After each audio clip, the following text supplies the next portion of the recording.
Listen, you have got to stop winging your high-stress events. There's this really common illusion out there that successful people, the ones who just seem to effortlessly glide through life's biggest hurdles, are somehow naturally immune to fear and anxiety. But actually, they aren't. Not at all. What they actually have is a protocol. Professional athletes, for example, have a meticulously crafted game day routine for success. And honestly, if you're out there facing chronic overthinking or a major phobia, you absolutely need one too. So welcome to this explainer, where we're going to break down exactly how you can stop being a victim of your own nerves and start executing a winning strategy. Okay, let's dive right into this. I want you to ask yourself honestly, when you have something incredibly stressful coming up, maybe it's a huge presentation at work, a really difficult conversation, or even facing a specific phobia, like driving anxiety, are you just waking up, crossing your fingers, and hoping for the best? Because if you are, you're pretty much setting yourself up to fail. Trying to face chronic anxiety without a plan is literally like stepping onto the field without knowing the playbook. Preparation is the absolute ultimate antidote to panic. So to give you some immediate psychological relief, we're going to lay out a clear 6-step chronological roadmap. Here is exactly the playbook we'll build today. Number 1, the preparation pivot. Number 2, the success breakfast. 3, the caffeine boundary. 4, the armor of confidence. 5, the stress delay. And finally, 6, the victory intent. Let's kick things off with step 1, the preparation pivot. This is all about moving from survival mode to a structured plan. You see, when you let anxiety completely dictate your life, you're stuck in survival mode. It's highly reactive, it's chaotic, and it absolutely spikes your cortisol. You're being entirely dominated by your sympathetic nervous system. You know, that classic fight, flight, or freeze response.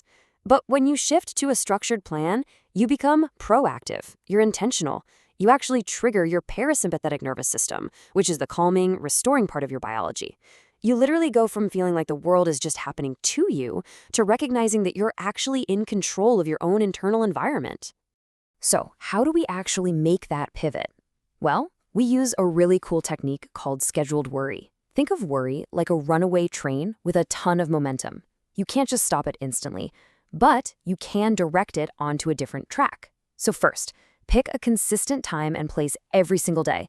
And please, not in bed unless you want to associate your mattress with impending doom. Second, physically write down your worries for 15 to 30 minutes. This essentially tells your brain, hey, I'm taking these threats seriously. Finally, when that timer goes off, step away and redirect your attention back to your actual life. If a worry randomly pops up later in the day, you just gently tell your brain, thanks for the heads up, we're going to handle that at our scheduled 6 p.m. worry time. This brilliant little trick trains your mind to stop constant rumination and confines all that problem solving to a specific, manageable window.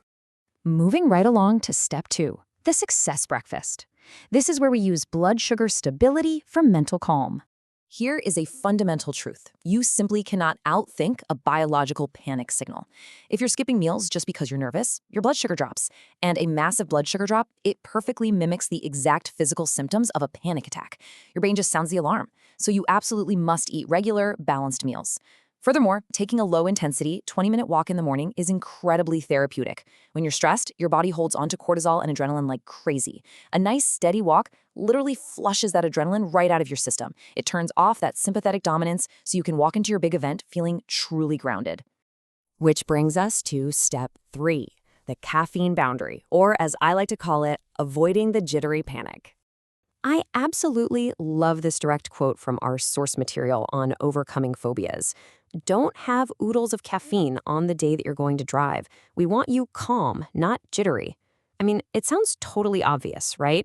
But think about what we usually do. We face a high-stress event, we casually pound 3 espressos to get focused, and then we wonder why our hands are shaking.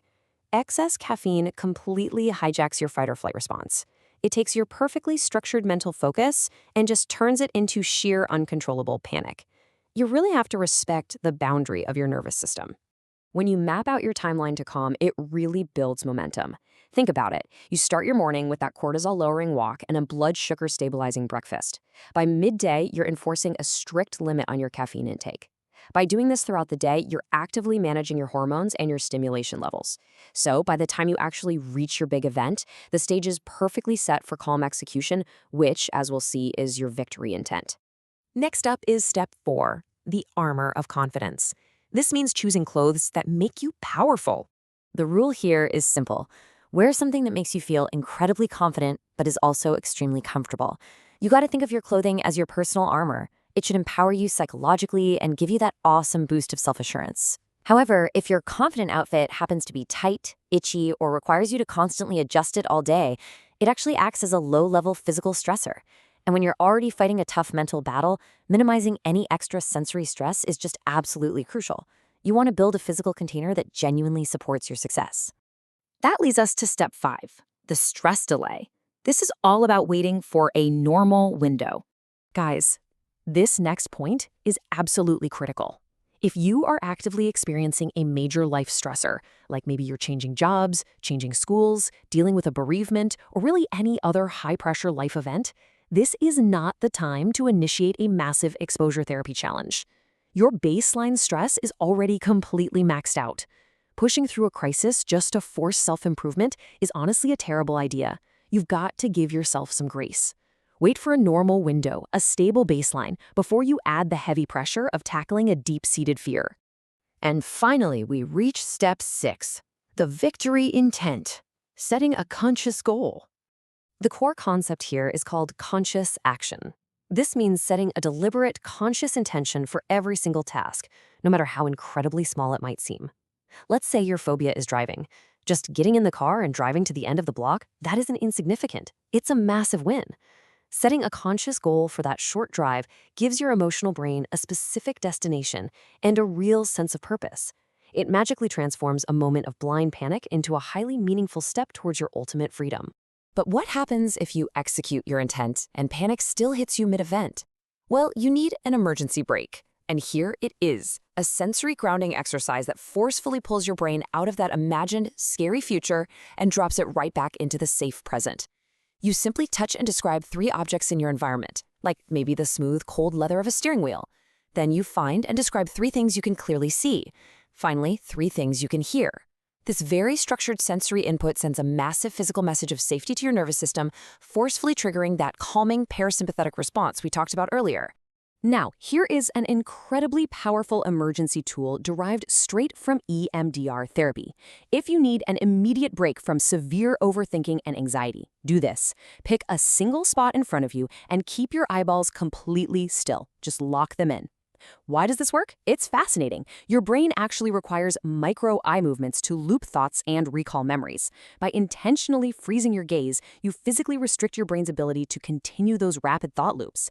You break the cycle of anxiety almost instantly. How cool is that? And finally, if the anxiety truly peaks, please remember this advice. Pull over and give your body the time it needs to calm down. Try to resist the temptation to step out of the car. You see, anxiety always comes in waves. It will peak and then it will naturally pass. If you flee the situation, if you run out of the car or bolt out of the room, you're actually training your brain that the only way to survive is to escape. But if you just stay in your safe container and ride that wave down, you definitively prove to your nervous system that the panic simply cannot harm you. So take a step back and look at everything we've built today. We've managed your mindset, your blood sugar, your caffeine, your physical environment, your timing, and your execution. Stop living in survival mode, just hoping the anxiety magically disappears on its own. It is time to prepare for your life's challenges exactly like an elite professional athlete. So I'll leave you with this. Are you ready to finally step into the driver's seat of your emotions? Take this protocol, apply it to your very next big hurdle, and just watch how preparation completely dismantles panic.